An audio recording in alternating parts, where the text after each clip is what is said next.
What's up, YouTube? I'm the Car 131, and in this gel test, I'm going to be trying out the Underwood 45 ACP plus P Xtreme Defender. So I haven't really made it a secret, the fact that I really like the 9mm Xtreme Defender 90 grain. I've tested it in a couple videos, which you can find right up here.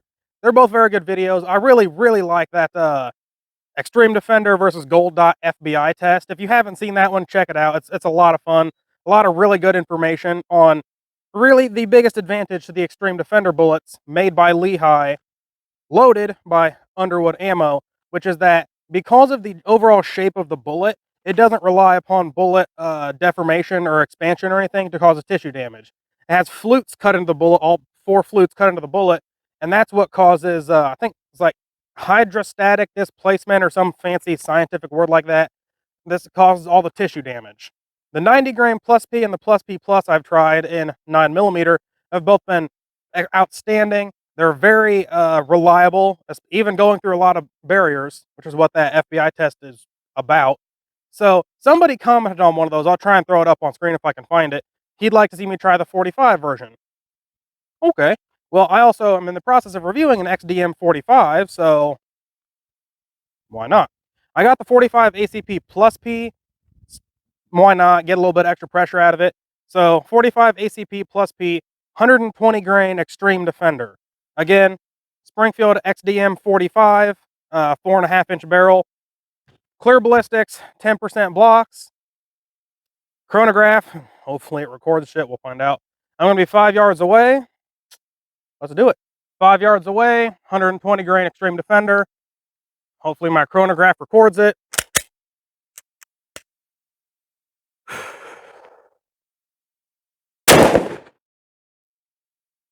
1381 for velocity. It's a little less than the 1420, I believe, that they claim.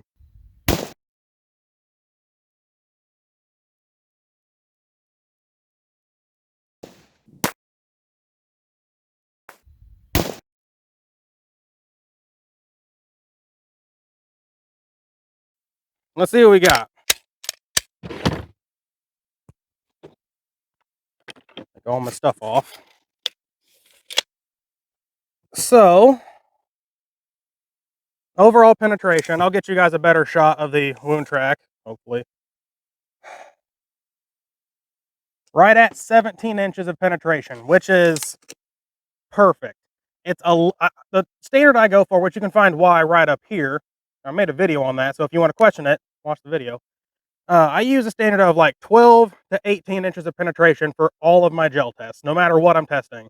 So, come straight from the FBI paper book, Handgun Wounding Factors and Effectiveness. I encourage you to read that as well. But it's a little on the far end, but it's still in that standard. And personally, I would rather have a little too much penetration than not quite enough. But we got 17 inches of penetration.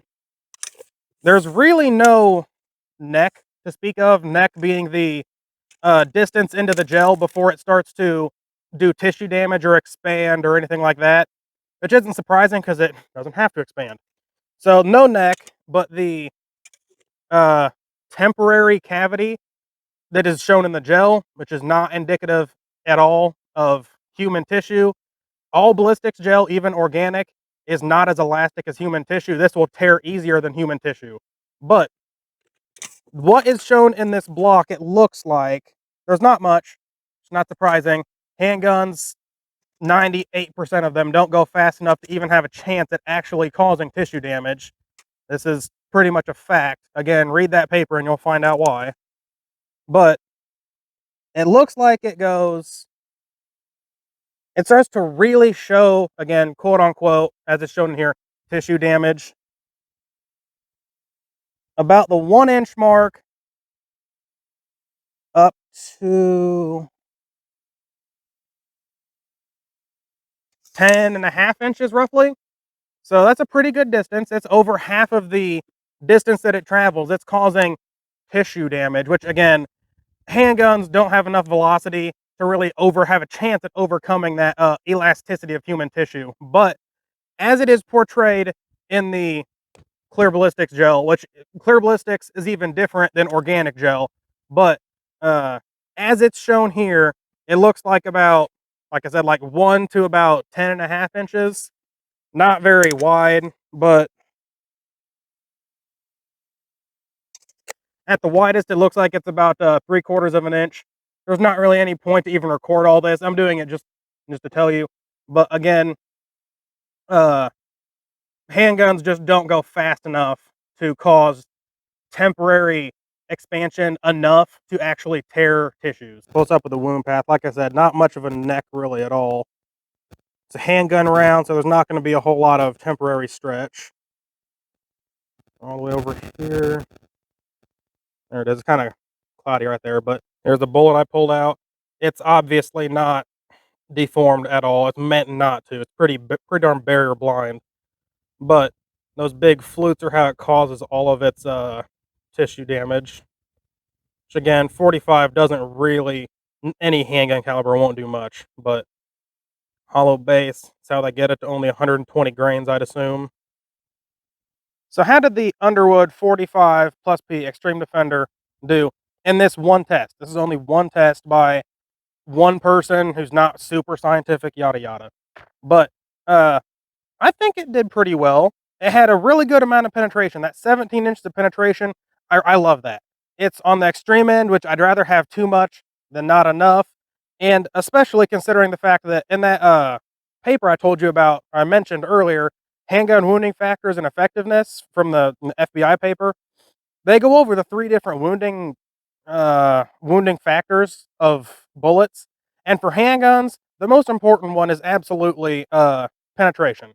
Handgun bullets, 98% of them don't have enough velocity to have a chance of overcoming the elasticity of human tissue, which again is more elastic than ballistics gel. So the fact that I don't see a whole lot of temporary stretch on this round, it's not overly surprising. It's a handgun round. It's probably more than likely not going to even have a chance at causing temporary stretch or a temporary cavity really anyway.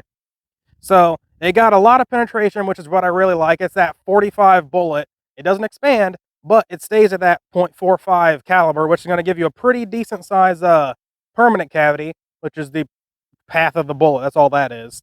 So I would say it did pretty well. I haven't done any other 45 self-defense ammo to compare it against, unfortunately, but I think it did pretty well, especially considering it's that Xtreme Defender bullet. I really like it.